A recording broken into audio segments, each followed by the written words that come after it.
Hello students, I am doctor Hina और आज हम पढ़ने वाले हैं रेजिस्टेंसेस एंड इम्पीडेंस के बारे में।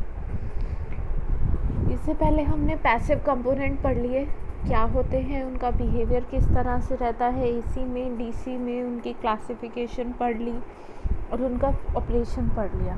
अब एक जो प्रॉपर्टी आती है जिसके बारे में हम अक्सर डिस्कस करते हैं, that is resistance and impedance. Resistance इससे पहले हमने पढ़ा, it is a passive component और इससे डिफाइन आप कर सकते हैं, it is defined as a ratio of voltage applied to the current. और कोई भी अगर आप डिवाइस लेते हैं, जैसे अगर आप वायर भी लेते हैं, उसका भी एक बेसिक कुछ ना कुछ रेजिस्टेंस तो होगा ही। रेजिस्टेंस ओरिजिनेट करता है इलेक्ट्रॉन फ्लो से।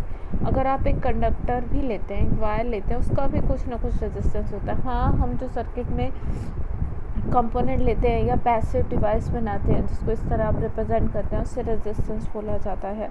बट रेजिस्टेंस एक कॉमन टर्म भी है बिसाइड्स पैसिव कंपोनेंट, और वो कॉमन टर्म क्या डिफ़ाइन करती है? वो ये डिफ़ाइन करती है कि अगर किसी भी मटेरियल पे अगर हम करंट अप्लाई करते हैं, चाहे वो कंडक्टर है, चाहे वो इंसुलेटर है या कुछ भी है, तो वो कितना अपोज करता है करंट के फ्लो को। So this is defined as the ratio of voltage to the current through that component. Resistance originate when electron flows across a conductor. देखिए, ये चीज़ मैं पहले भी एक्सप्लेन कर चुकी हूँ। कोई भी एक मटेरियल है, अगर हम सिंपलेस्ट मटेरियल की बात करें, दे आर कंडक्टर्स, ओके, उसमें इलेक्ट्रॉन्स होते हैं इस तरह। सो जब हम इसे बैटरी से कनेक्ट करते हैं, this is positive terminal, this is negative terminal. Negative terminal electrons को रिपेल करेगा, इलेक्ट्रॉन्स का मोशन इस तरह से होगा। सो इलेक्ट्रॉन जब मूव करते हैं तो वो एक दूसरे से कोलाइड करते हैं, एक दूसरे के साथ साथ उनका कोलिजन होता है पॉजिटिव आयन कोर के साथ साथ। मेटल में क्या होता है, अगर आप देखें मेटल में या किसी भी मटेरियल की बात करें, ये इनसाइड न्यूक्लियस है, आउटर शेल में इलेक्ट्रॉन्स हैं इस तरह से जो कि रिवॉल्व कर रहे हैं। मेटल में जो लूजली बाउंड इलेक्ट्रॉन होते हैं वो बिल्कुल इंडिपेंडेंटली एक्ट करते हैं, और इनसाइड के जो कोर है वो एज ए, मान लीजिए एक मेटल है, प्रॉपर न्यूट्रल है, अगर उसका एक इलेक्ट्रॉन बाहर निकल गया तो उस पर पॉजिटिव चार्ज आ जाएगा। So rest of the core is behaving as positive ion, और इलेक्ट्रॉन इंडिपेंडेंटली अलग एक्ट करते हैं। ओके, सो जब हम पोटेंशियल अप्लाई करते हैं, इलेक्ट्रॉन की मूवमेंट होती है, तो वो नेबरिंग इलेक्ट्रॉन के साथ भी स्ट्राइक करते हैं और साथ साथ इस पॉजिटिव आयन कोर के साथ भी इंटरेक्ट करते हैं। इस वजह से उनका फ्लो जो है सीधा नहीं रहता, उसके पास में कुछ ना कुछ ऑब्स्टेकल आती है, और उसी चीज़ को हम बोलते हैं रेजिस्टेंस। और रेजिस्टेंस किस चीज़ पे डिपेंड करता है? मटेरियल की प्रॉपर्टी, जिसे हम रेजिस्टिविटी कहते हैं।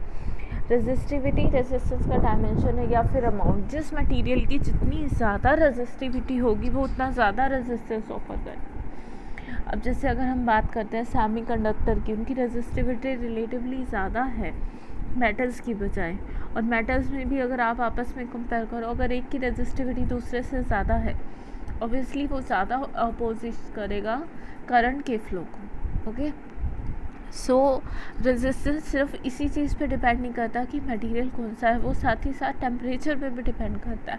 अब टेम्परेचर पे डिपेंड किस तरह करता है? टेम्परेचर पे इस तरह डिपेंड करता है कि जो रेजिस्टेंस है किस वजह से आ रहा था, ये इलेक्ट्रॉन्स की, यहाँ देखिए इलेक्ट्रॉन्स की मूवमेंट की वजह से आ रहा था, एक दूसरे से कोलाइड कर रहे थे।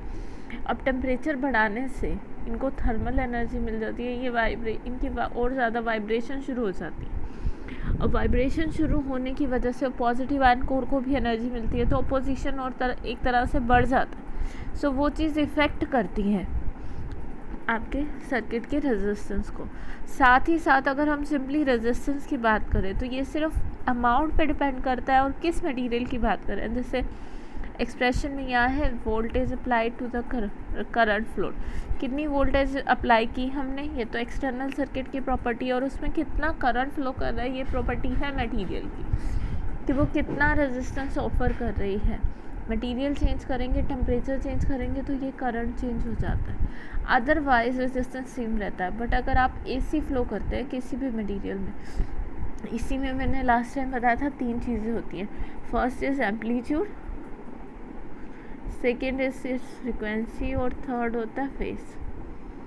वो इस चीज़ पे डिपेंड नहीं करता कि हमने क्या फ्रीक्वेंसी लिया या उसका फेस क्या है। वो अगर रेजिस्टेंस किसी चीज़ पे डिपेंड करता है तो that is only amplitude. Okay, resistance अगर एसी सर्किट की बात करें, it doesn't depend on the change in frequency of AC supply. इसी की फ्रीक्वेंसी आप कम या ज़्यादा करो, मटेरियल का रेजिस्टेंस सेम ही रहता है। Okay, next thing is impedance. अब इम्पीडेंस क्या है? हमने 3 पैसिव कंपोनेंट पढ़े हैं, resistor, capacitors and inductors. Resistors की हमने बात कर ली।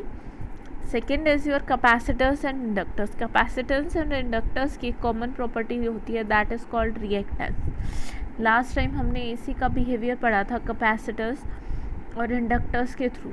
तो वहाँ पे हमने देखा था कि जब हमने वी को आई में कन्वर्ट किया था, तो साथ ही साथ अगर हम कैपेसिटर की बात करें, कैपेसिटर का एक रिएक्टेंस होता है XC, this which is equals to 1/2 pi FC, और इंडक्टर का जो रिएक्टेंस होता है उसे कहते हैं 2 पाई FL। ये वो प्रॉपर्टी है या वो कह लो कि जो कि चेंज करता है, अपोज करता है चेंज इन करंट को। क्योंकि इससे पहले हमने पढ़ा था कि जो इंडक्टर्स होते हैं वो उसमें किस तरह से होता है, कॉइल्ड वायर होती है इस तरह से। सो जब इसमें से करंट फ्लो करता है तो एक EMF इंड्यूस होती है। वो EMF इंड्यूस किसको अपोज करती है? उस चेंज को कि करंट चेंज हो रहा है, क्योंकि वो अपोजिट डायरेक्शन में होती है। ओके, ये दोनों कंपोनेंट एनर्जी स्टोर करने के लिए यूज़ किए गए हैं, पर साथ ही साथ अगर इनमें कुछ भी चेंज होता है सो दे विल अपोज। और कैपेसिटर में जो है कैपेसिटिव रिएक्टेंस होती है 1/2 पाई FC। जैसे जैसे फ्रीक्वेंसी बढ़ती जाती है ये अपोजिशन कम होता जाता है, बट इंडक्टर में फ्रीक्वेंसी के बढ़ने के साथ साथ ये पोजीशन बढ़ता जाता है। So reactance is depending on the frequency of an AC signal. और इससे पहले हम ये भी पढ़ चुके हैं कि जो कैपेसिटर है उसमें करंट लीड करता है by applied voltage by an angle 90 degree, और इंडक्टर में current lags behind 90 degree. So impedance is that quantity which takes into account of both, जो दोनों का ही अकाउंट लेती है, रेजिस्टेंस एंड रिएक्टेंस। रेजिस्टेंस तो उनकी नॉर्मल प्रॉपर्टी होगी कि जैसे इंडक्टर है, आपने एक मेटल वायर ली जिसको आपने सर्कुल टोरॉइड शेप में या कॉइल शेप में लिया। सो ये जो वायर है इसका अपना कुछ ना कुछ इंटरनल रेजिस्टेंस तो होगा। सो अगर हम खाली उसकी बात करते हैं कि अगर एक सिंपल सीधी फॉर्म में वायर होती तो उसका रेजिस्टेंस होता, बट साथ ही अब इसको इस शेप में होने से, कोई शेप में होने से इसका कुछ ना कुछ रिएक्टेंस हो गया, और ये दोनों का जो सम है resistance and reactance, that is known as a impedance. Okay, और इन जनरल ये कॉम्प्लेक्स नंबर हम इसे Z से रिप्रेजेंट करते हैं, and Z is equals to R plus IX। इसका जो रियल पार्ट है that is your resistance and imaginary part is your reactance. Real part क्योंकि रेजिस्टेंस है तो वो फ्रिक्वेंसी के साथ चेंज नहीं होगा, कांस्टेंट रहेगा for a given value of AC। And अगर X की बात करें, दिस इज रिएक्टेंस और ये फ्रिक्वेंसी पे डिपेंड कर रहा है, सो इट इज़ कॉन्टिन्यूसली और periodically changing imaginary part. So complex impedance of a circuit is given as R, Z is equals to R plus J, जैसे आटा भी लिख सकते हैं हम, J भी लिख सकते हैं, XL माइनस XC।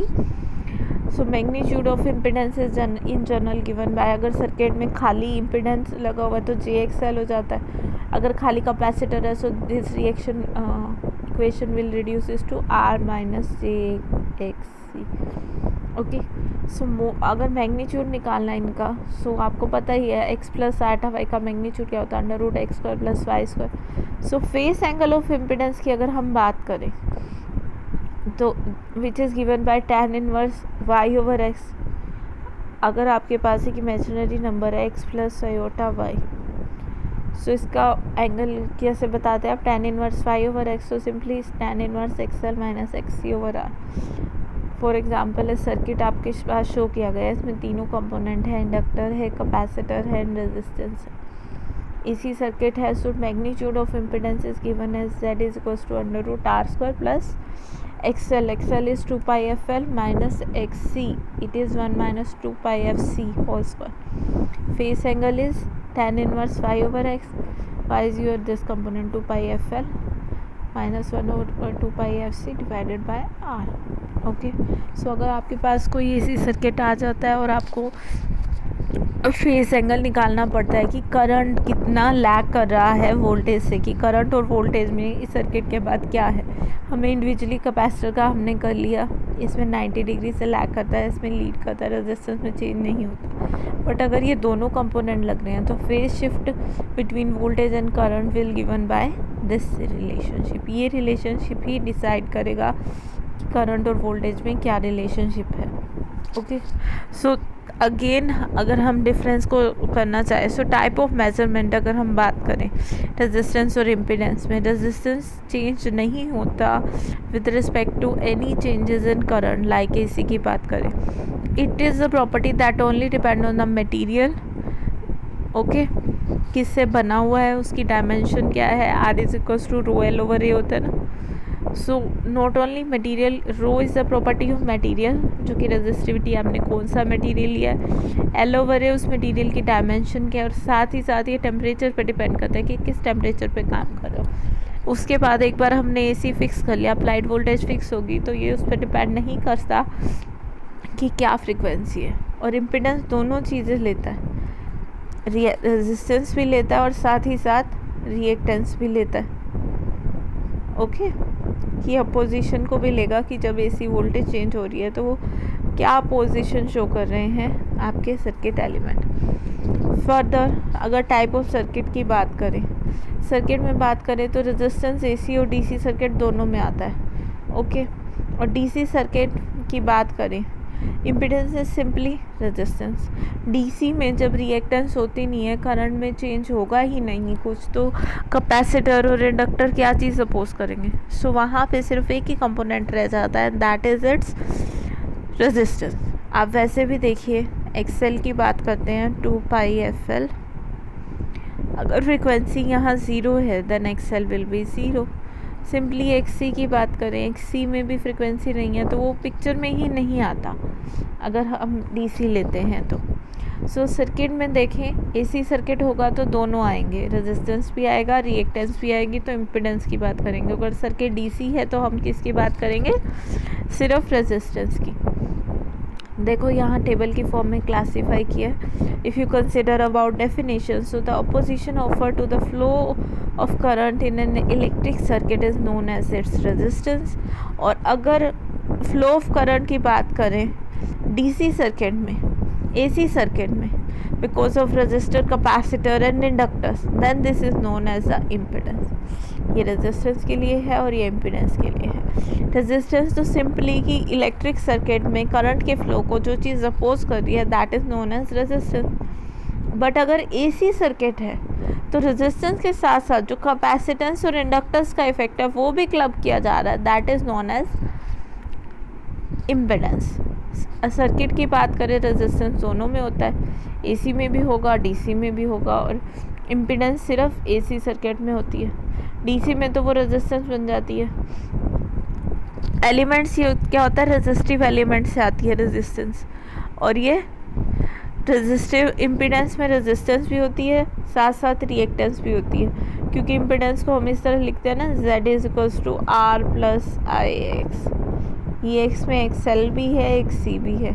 इसको R से डिनोट करते हैं, इसको Z से डिनोट करते हैं। ये सिंपल वैल्यूज़ होंगी रेजिस्टेंस की, लाइक 3.4 ओम, 4.5 ओम, इस तरह। और इसमें रियल पार्ट भी है, इमेजिनरी पार्ट भी है। रियल पार्ट रेजिस्टेंस है और इमेजिनरी पार्ट रिएक्टेंस है। फ्रीक्वेंसी की बात करें तो ये चीज़ हम पहले भी कर चुके हैं कि रेजिस्टेंस कांस्टेंट रहता है फ्रीक्वेंसी के साथ साथ। फ्रीक्वेंसी जो मर्जी चेंज कर दो, रेजिस्टेंस चेंज नहीं होगा। बट आपका जो इम्पिडेंस है that will change according to the frequency. कितना उसमें इम्पिडेंस है, कितना कैपेसिटेंस है, तो ये चीज़ देखनी पड़ेगी। फेस एंगल की बात करें, ये चीज़ हमने लास्ट लेक्चर में की थी कि एसी का जब बिहेवियर क्या था रेजिस्टेंस के क्रॉस। रेजिस्टेंस कोई भी चेंज नहीं करता फेस एंगल में, अगर एसी उसमें से पास करते भी हैं। So V and I will be in phase, जबकि इसमें नहीं है। इम्पीडेंस में मैग्नीट्यूड भी होगा और साथ साथ उसमें फेस भी होगा। पावर डिसिपेशन की बात करें, so it only represent power dissipation in any material if kept in electromagnetic field. अगर इलेक्ट्रोमैग्नेटिक फील्ड में कोई मटेरियल रखें तो उसका रेजिस्टेंस क्या रिप्रेजेंट करता है कि उसमें कितनी पावर डिसिपेट हुई होगी। और साथ ही साथ अगर इम्पीडेंस की बात करें तो वो पावर डिसिपेशन के साथ साथ एनर्जी स्टोर भी बताता है, क्योंकि इंडक्टर और कैपेसिटर जो है एनर्जी स्टोरेज का भी काम करते हैं, एंड दैट इज़ वो half Li² and half CV²। This is the amount of energy stored in an inductor and capacitor. So अगर इलेक्ट्रोमैग्नेटिक फील्ड में रखते हैं तो रेजिस्टेंस सिंपली पावर डिसिपेशन की बात करता है, कितनी पावर डिसिपेट हुई, H=I²RT।